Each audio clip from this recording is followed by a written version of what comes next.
Here we are at the airport, waiting to pick up Fred. Okay, it's about 11 right now, and we're going to head out to Kansas, catch a couple hours of sleep, and get after some turkeys. Look at all this turkey and stuff. Oh my gosh, where am I gonna put my stuff? Yeah! We left the airport at around midnight, drove 2 hours west, got about 2.5 hours of sleep, and then we were back up to hit a property Fred had come close to success on last year.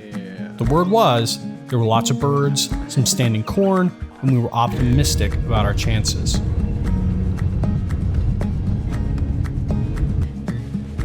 Right.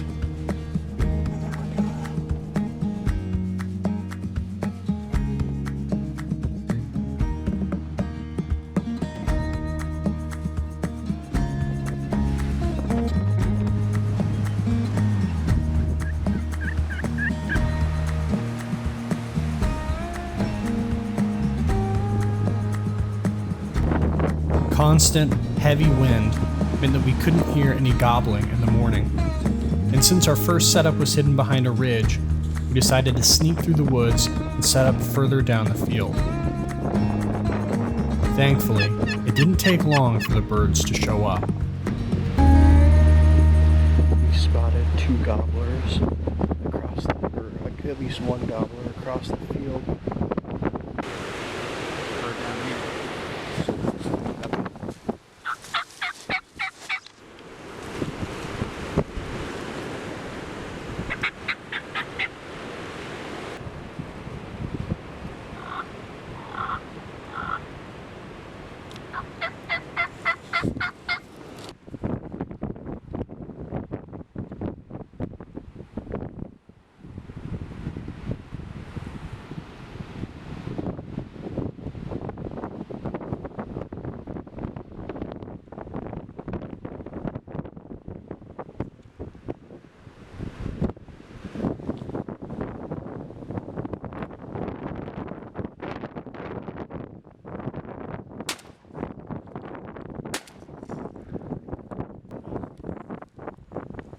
Get away.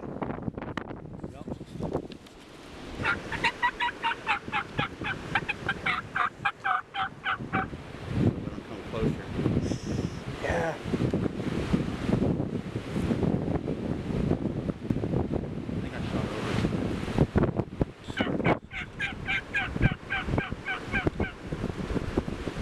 I'd like to say that things got better from there, except they didn't.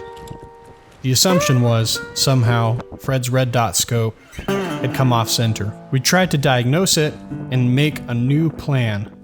We walked across the field, made a new setup, called in a hen, but nothing else much happened for that afternoon. So we gave it a break, got some food, and came back later in the day and found some birds in another field. We've got 3 birds making their way down this field. Fred's up in that wood pile calling, and I'm back in this brush. Those birds look like they were gonna angle off to another property, but it looks like we've turned them, and I think they're coming our way. But they never did come our way. So we called some more, we walked some more, tried a few different locations, and the afternoon lull was starting to set in.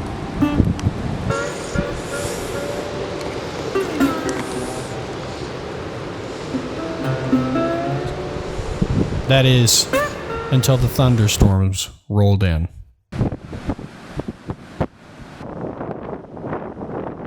The temperature dropped, and soon enough, we found ourselves stuck behind a cluster of oak trees, trying to stay dry.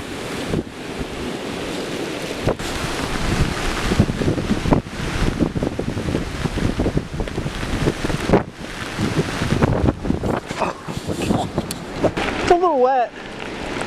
Just a little bit. We stuck it out though, and were rewarded with a menagerie of wildlife.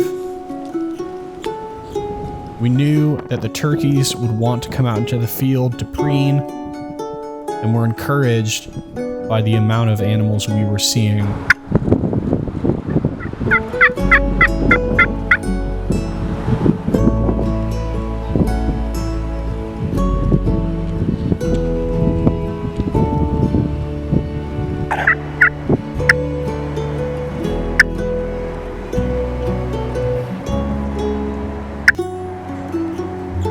soon enough, we saw a big gobbler in the riparian woods below us.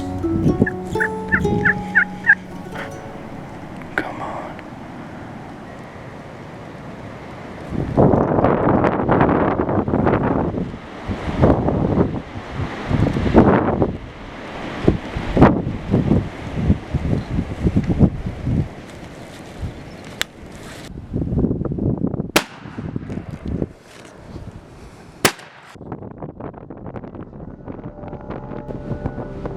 It was another missed shot.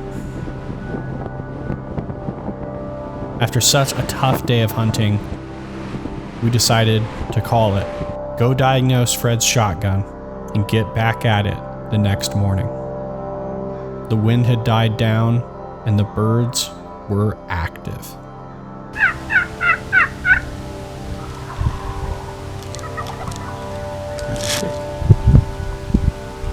Did you hear that?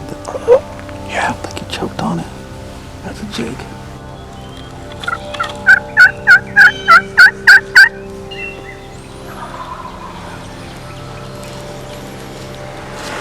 Now the challenge is to see how long they stay goblins.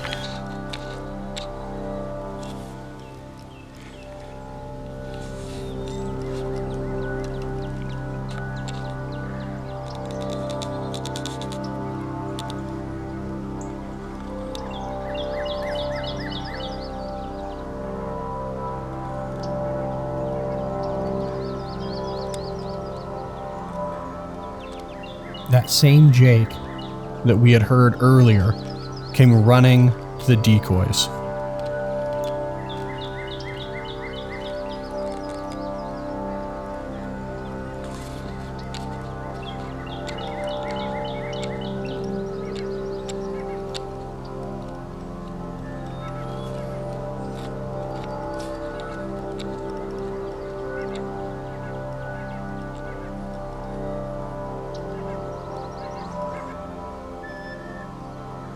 We waited it out, hoping that the more mature gobblers in the river bottom below us that we were hearing would see the Jake and come up to fight him.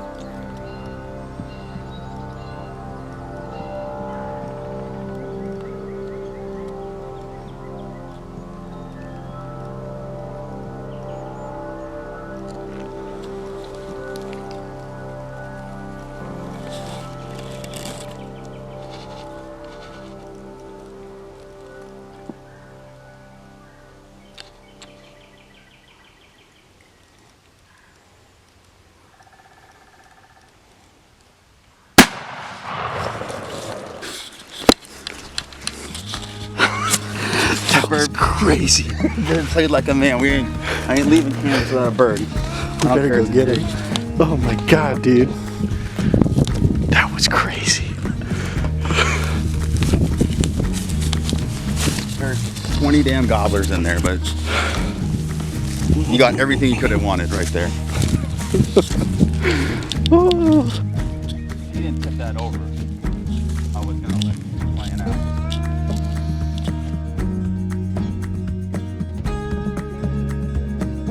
It may not have been the bird that Fred was exactly looking for, but the hunts that we remember are not always the ones that went according to plan. Sometimes the ones we remember the most are the ones that actually turned out to be the toughest.